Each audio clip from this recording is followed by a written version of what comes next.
కక్కుర్తి తీసుకొని సుజనా చౌదరి గారు మీరు బ్యాంకులకి రుణాలు మీరు తీసుకొని కూడా మీరు దాన్ని ఎందుకు మీరు పే చేయలేకపోయారు? దాని ఈరోజు ప్రైజ్ ఎవరు పే చేస్తారు?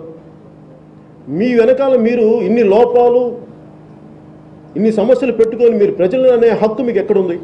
ఇదే సందర్భంలో కొంతమంది అర్ధరహితంగా సుజనా చౌదరి గారు అప్పులు 30 సంవత్సరాల నుంచి వ్యాపారం చేస్తున్నా, అప్పు తీసుకునే హక్కు అధికారం నాకు ఉంది, దమ్ము ధైర్యం నాకు ఉంది.